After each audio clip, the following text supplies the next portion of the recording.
Chapter 3. The Deluge of the Chaldeans. We have two versions of the Chaldean story, unequally developed indeed, but exhibiting a remarkable agreement. The one most anciently known, and also the shorter, is that which Berosus took from the sacred books of Babylon, and introduced into the history that he wrote for the use of the Greeks. After speaking of the last 9 antediluvian kings, the Chaldean priest continues thus. Obartes el-Baratutu being dead, his son, Xisuthros, Khasisatra, reigned 18 seers, or 64,800 years. It was under him that the great deluge took place, the history of which is told in the sacred documents as follows. Kronos, or Ea, E-A, appeared to him in his sleep, and announced that on the 15th of the month of Daisios, the Assyrian month Sivan, a little before the summer solstice, that all men should perish by a flood. He therefore commanded him to take the beginning, the middle, and the end of whatever was consigned to writing, and to bury it in the city of the sun, at Sippara, then to build a vessel, and to enter it with his family and dearest friends, to place in this vessel provisions to eat and drink, and to cause animals, birds, and quadrupeds to enter it. Lastly, to prepare everything for navigation. And when Xisuthros inquired in what direction he should steer his hark, he was answered, toward the gods, and enjoined to pray that good might come of it for men. Xisuthros obeyed, and constructed a vessel 5 stadia long, and 5 broad. He collected all that had been prescribed to him, and embarked his wife, his children, and his intimate friends. The deluge having come, and soon going down, Xisuthros loosed some of the birds. These, finding no food nor place to alight on, returned to the ship. A few days later, Xisuthros again let them free, but they returned again to the vessel, their feet full of mud. Finally, loosed the 3rd time, the birds came back no more. Then Xisuthros understood that the earth was bare. He made an opening in the roof of the ship, and saw that it had grounded on the top of a mountain. He then descended with his wife, his daughter, and his pilot, who worshipped the earth, raised an altar, and there sacrificed to the gods. At the same moment he vanished with those who accompanied him. Meanwhile those who had remained in the vessel, not seeing Xisuthros return, descended too, and began to seek him, calling him by his name. But a voice from heaven was heard commanding them piety towards the gods, that he, indeed, was receiving the reward of his piety in being carried away to dwell henceforth in the midst of the gods, and that his wife, his daughter, and the pilot of the ship shared the same honor. The voice further said that they were to return to Babylon, and, conformably to the decrees of fate, disinter the writings buried at Sippara, in order to transmit them to men. It added that the country in which they found themselves was Armenia. These then, having heard the voice, sacrificed to the gods and returned on foot to Babylon. Of the vessel of Xisuthros, which had finally landed in Armenia, a portion is still to be found in the Gordian Mountains in Armenia, and pilgrims bring thence asphalt that they have scraped from its fragments. It is used to keep off the influence of witchcraft. As to the companions of Xisuthros, they came to Babylon, disinterred the writings left at Sippara, founded numerous cities, built temples, and restored Babylon. By the side of this version, says Lenormant, which, interesting though it be, is after all second-hand, we are now able to place an original Chaldeo-Babylonian edition, which the lamented George Smith was the first to decipher, on the cuneiform tablets exhumed at Nineveh, and now in the British Museum. Here the narrative of the deluge appears as an episode in the 11th tablet, or 11th chant of the great epic of the town of Uruk. The hero of this poem, a kind of Hercules whose name has not as yet been made out with certainty, being attacked by a disease, a kind of leprosy, goes with a view to its cure to consult the patriarch saved from the deluge, Khasisatra, in the distant lands to which the gods have transported him, there to enjoy eternal felicity. He asks Khasisatra to reveal the secret of the events which led to his obtaining the privilege of immortality, and thus the patriarch is induced to relate the cataclysm. By a comparison of the 3 copies of the poem that the library of the Palace of Nineveh contained, it has been possible to restore the narrative with hardly any breaks. These 3 copies were, by order of the king of Assyria, Ashurbanipal, made in the 8th century BC, from a very ancient specimen in the sacerdotal library of the town of Uruk, funded by the monarchs of the First Chaldean Empire. It is difficult precisely to fix the date of the original, copied by Assyrian scribes, but it certainly goes back to the ancient empire, 17 centuries at least before our era, and even probably beyond. It was, therefore, much anterior to Moses, and nearly contemporaneous with Abraham. The variations presented by the 3 existing copies prove that the original was in the primitive mode of writing called the hieratic, a character which must have already become difficult to decipher in the 8th century BC, as the copyists have deferred as to the interpretation to be given to certain signs, and in other cases have simply reproduced exactly the forms of such as they did not understand. Finally, it results from a comparison of these variations that the original, transcribed by order of Ashurbanipal, must itself have been a copy of some still more ancient manuscript, which the original text had already received. Some of the copyists have introduced these into their text, and others have omitted them. With these preliminary observations, I proceed to give integrally the narrative ascribed in the poem to Khasisatra. I will reveal to thee, O Isjubar, the history of my preservation, and tell to thee the decision of the gods. The town of Shuruppak, a town which thou knowest, is situated on the Euphrates.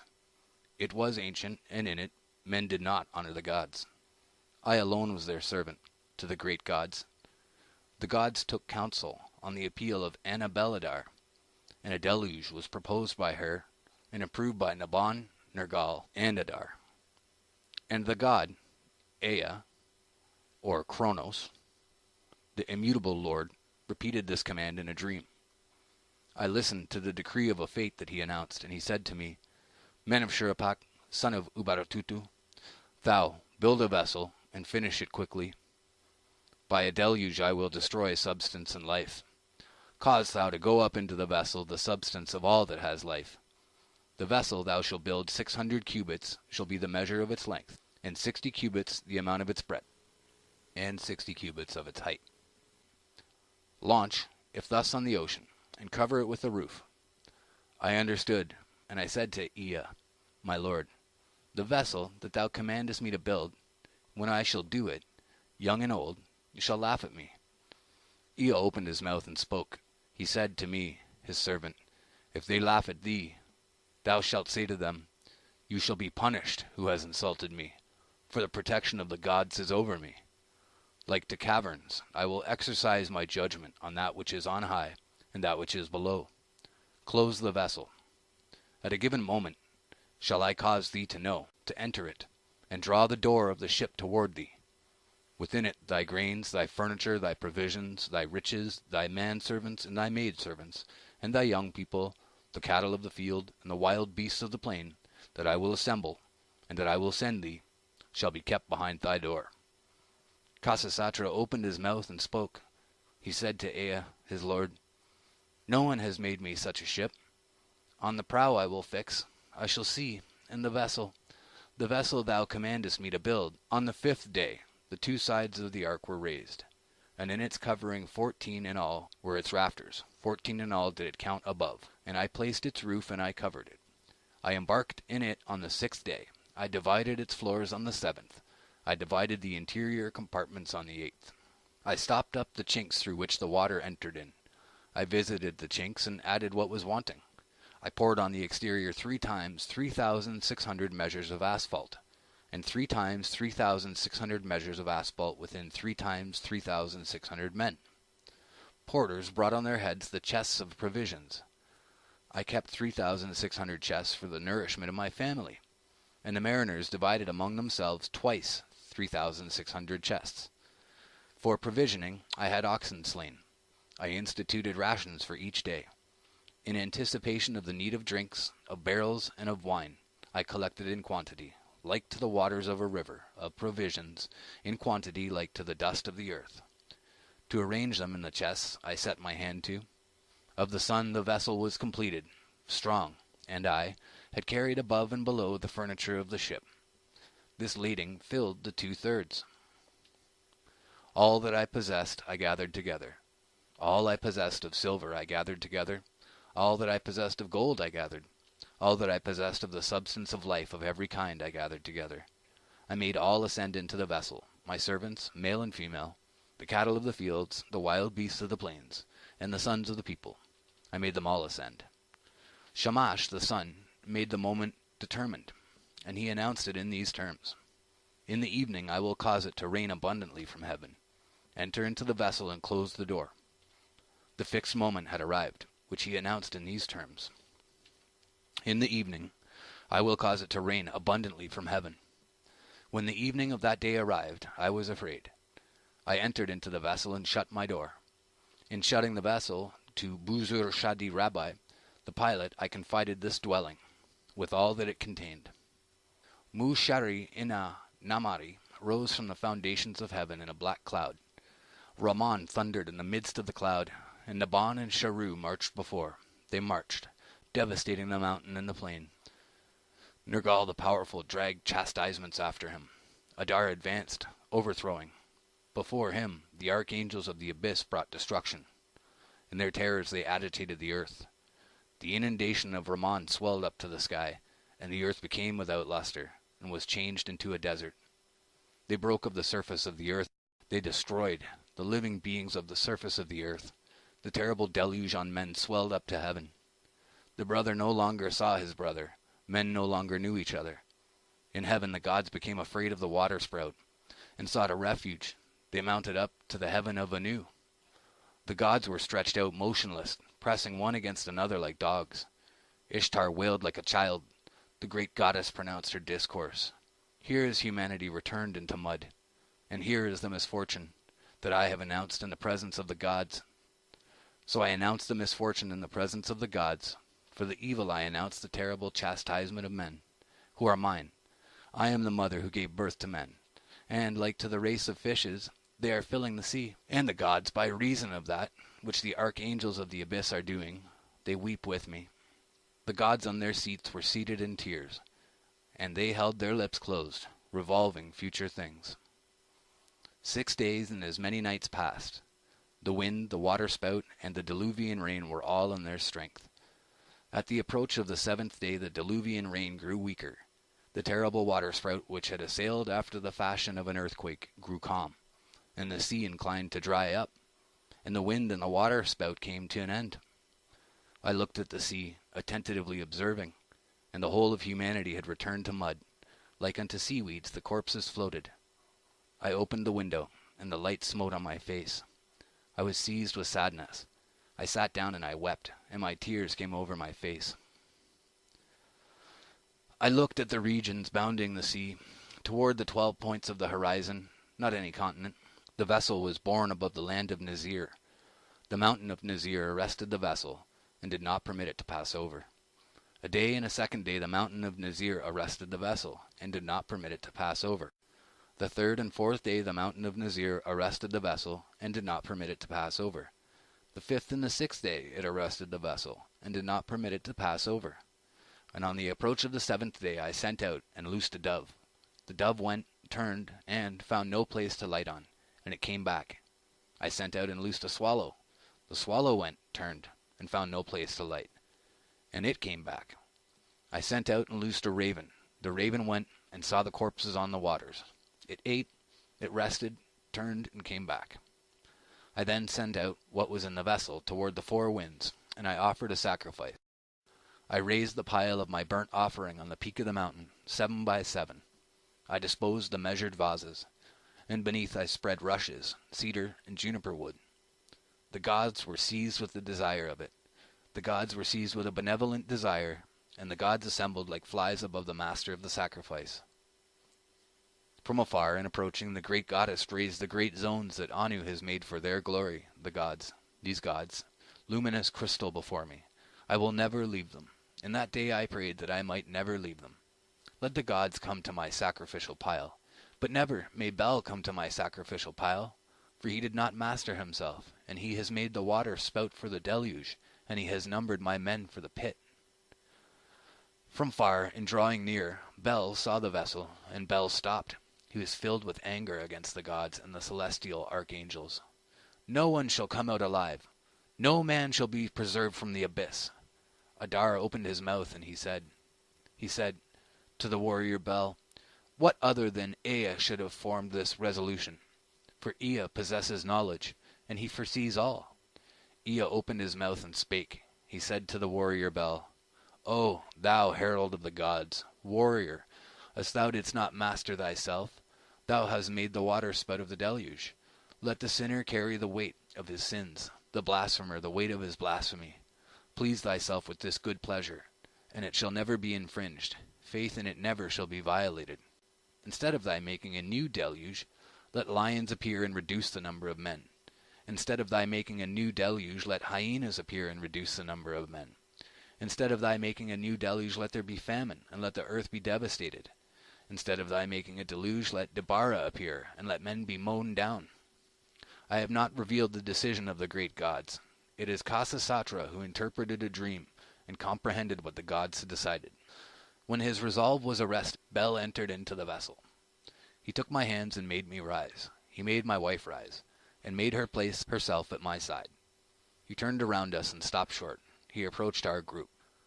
Until now, Khasisatra has made part of perishable humanity. Now Khasisatra and his wife are going to be carried away to live like the gods, and Khasisatra will reside afar at the mouth of the rivers. They carried me away, and established me in a remote place at the mouth of the streams. This narrative, says Lenormant, follows with great exactness the same course as that, or rather, as those of Genesis, and the analogies are, on both sides, striking. When we consider these two forms of the same legend, we see many points wherein the story points directly to Atlantis. 1. In the first place, Berosus tells us that the god who gave warning of the coming of the deluge was Kronos. Kronos, it is well known, was the same as Saturn. Saturn was an ancient king of Italy who, far anterior to the founding of Rome, introduced civilization from some other country to the Italians. He established industry and social order, and filled the land with plenty, and created the golden age of Italy. He was suddenly removed to the abodes of the gods. His name is connected in the mythological legends with a great Saturnian continent in the Atlantic Ocean, and a great kingdom which, in the remote ages, embraced northern Africa and the European coast of the Mediterranean, as far as the peninsula of Italy, and certain islands in the sea. Agreeing in this respect with the story of Plato as to the dominions of Atlantis. The Romans called the Atlantic Ocean Chromium Mare, the Sea of Kronos, thus identifying Kronos with that ocean. The Pillars of Hercules were also called by the ancients the Pillar of Kronos. Here, then, we have convincing testimony that the country referred to in the Chaldean legends was the land of Kronos, or Saturn, the ocean world, with the dominion of Atlantis. And 2, we see that Hea, or Ea, the god of the Nineveh tablets, was a fish god. He was represented in the Chaldean monuments as half man, half fish. He was described as the god, not of the rivers and seas, but of the abyss, to wit, the ocean. It was he who was said to have brought civilization and letters, or writing, to the ancestors of the Assyrians. He clearly represented an ancient maritime civilized nation. He came from the ocean and was associated with some land and people that had been destroyed by rain and inundations. The fact that the scene of the deluge is located on the Euphrates proves nothing, for we will see hereafter that almost every nation had its special mountain on which, according to its traditions, the ark rested, just as every Greek tribe had its own particular mountain of Olympus. The god Bel of the legend was the Baal of the Phoenicians, who, as we shall show, were of Atlantean origin. Bel, or Baal, was worshipped on the western and northern coasts of Europe, and gave his name to the Baltic, the Great and Little Belt, Balesbogen, Balestranden, Balestranden, etc., and to many localities in the British Islands, for instance, Bellan and the Ball Hills in Yorkshire. And 3, in those respects wherein the Chaldean legend, evidently the older form of the tradition, differs from the biblical record, we see that in each instance we approach nearer to Atlantis. The account given in Genesis is the form of the tradition that would be natural to an inland people, although there is an allusion to the breaking up of the fountains of the great deep, about which I shall speak more fully hereafter.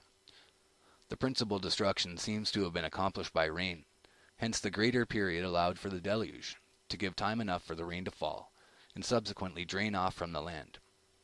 A people dwelling in the midst of a continent could not conceive the possibility of a whole world sinking beneath the sea. They therefore supposed the destruction to have been caused by a continuous downpour of rain for 40 days and 40 nights. In the Chaldean legend, on the contrary, the rain lasted but 7 days, and we see that the writer had a glimpse of the fact that the destruction occurred in the midst of or near the sea. The Ark of Genesis, Tebah, was simply a chest, a coffer, a big box, such as might be imagined by an inland people. The Ark of the Chaldeans was a veritable ship. It had a prow, a helm, and a pilot, and men to manage it, and navigated the sea. 4. The Chaldean legend represents not a mere rainstorm, but a tremendous cataclysm. There was rain, it is true, but there was also thunder, lightning, earthquakes, wind, a waterspout, and a devastation of mountain and land by the war of the elements. All the dreadful forces of nature were fighting together over the doomed land. The archangel of the abyss brought destruction. The water rose to the sky. The brother no longer saw his brother, and men no longer knew each other. The men filled the sea like fishes. The sea was filled with mud, and the corpses floated like seaweed. When the storm abated, the land had totally disappeared. There was no longer any continent. Does not all this accord with that dreadful day and night described by Plato? 5. In the original, it appears Izdubar, when he started to find the deified Khasisatra, traveled first for 9 days' journey to the sea, then secured the services of a boatman, and, entering a ship, sailed for 15 days before finding the Chaldean Noah. This would show that Khasisatra dwelt in a far country, one only attainable by crossing the water. And this too seems like a reminiscence of the real site of Atlantis. The sea, which a sailing vessel required 15 days to cross, must have been a very large body of water, in fact, an ocean.